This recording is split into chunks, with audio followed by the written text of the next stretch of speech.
সন্ত্রাসীদেরকে বলে দিতে চাই, তোমরা মনে করেছ বিগত 16 বছরের স্বপ্ন মনে হয় এখনো ভুলে যেতে পারো নাই। নতুন দলে অনুপ্রবেশ করে মনে করেছ যে মানুষ বুঝি আমাদেরকে আর চিনতে পারবে না। তোমরা সেই ফ্যাসিস্ট এবং ফ্যাসিস্টের দোসর নব্য ফ্যাসিস্ট রূপে আবির্ভূত হয়েছ। এই পর্যায়ে বক্তব্য রাখবেন মাজলুম জনতা পাথরঘাটা জামায়াত ইসলামের সম্মানিত আমির মাওলানা মাসুদুল আলম। আলহামদুলিল্লাহি রাব্বিল আলামিন, আসসালাতু ওয়াসসালামু আলা সাইয়্যিদিল মুরসালিন ওয়া আলা আলিহি ওয়া সাহবিহি আজমাইন। সম্মানিত পাথরঘাটার আমার প্রাণপ্রিয় দিনদার ইমানদার এবং সর্বোপরি পাথরঘাটাবাসী এবং প্রশাসনের ভাইয়েরা, সম্মানিত সাংবাদিক বৃন্দ, আপামর জনসাধারণ, আসসালামু আলাইকুম ওয়া রাহমাতুল্লাহি ওয়া বারাকাতুহু। আমরা গত রাত্রটি আমাদের কাছে একটা কালো রাত্র হয়ে থেকেছে।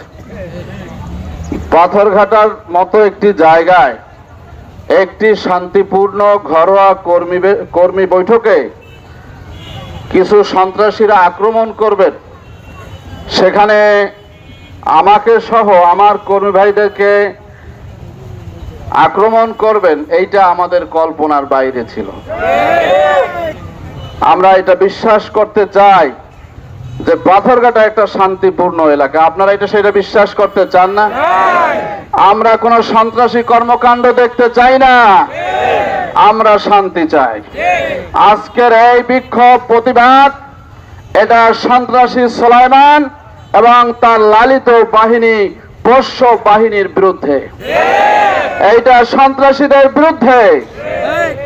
কোন সন্ত্রাসী যদি পাথরঘাটায় আবারও সন্ত্রাসী কর্মকাণ্ড করার চেষ্টা করে, তাহলে প্রিয় পাথরঘাটাবাসী, আপনারা কি তার প্রতিবাদ এবং প্রতিরোধ এর জন্য কি এগিয়ে আসবেন না? আমরা সন্ত্রাসীদেরকে বলে দিতে চাই, তোমরা মনে করেছ বিগত 16 বছরের স্বপ্ন মনে হয় এখনো ভুলে যেতে পারো নাই।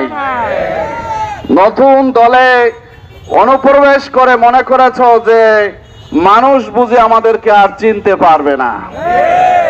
তোমরা সেই ফ্যাসিস্ট এবং ফ্যাসিস্টের দোসর নব্য ফ্যাসিস্ট রূপে আবির্ভূত হয়েছ। নতুন একটা দলের উপর আবার ভর করেছ। সেই দল যদি এই সন্ত্রাসীদেরকে আশ্রয় প্রশ্রয় দিয়ে রাখে, তাহলে এই দলের ভবিষ্যৎও ভালো হবে না। বাংলাদেশ জাতীয়তাবাদী দল বিএনপিকে টিকে থাকা প্রয়োজন, এদেশের মানুষের জন্যই তাদের টিকে থাকা প্রয়োজন। কিন্তু যদি সন্ত্রাসীদেরকে আশ্রয় প্রশ্রয় দিয়ে মনে করে সন্ত্রাসীর উপরে ভর করে আগামী দিনের নির্বাচনী বৈতরণী পার হব, সেটা এক দুঃস্বপ্নে পরিণত হবে।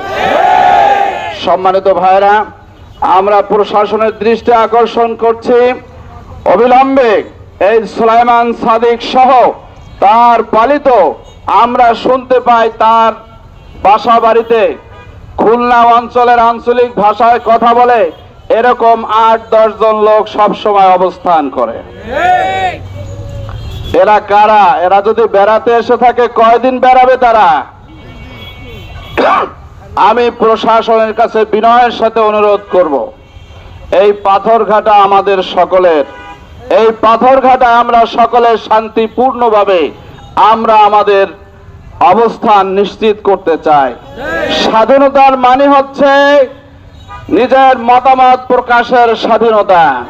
স্বাধীনতার মানে হচ্ছে স্বাধীনভাবে ভোট প্রয়োগ করার অধিকার। স্বাধীনতার মানে এটা নয় যে হুমকি ধামকি দিয়ে ভোটারদেরকে ভয় দেখাবেন, এটার নাম স্বাধীনতা নয়। সেই ইতিহাস বাংলাদেশে অতীত হয়ে গেছে, এটা আর ভবিষ্যতে কোনোদিন ফিরে আসবে না।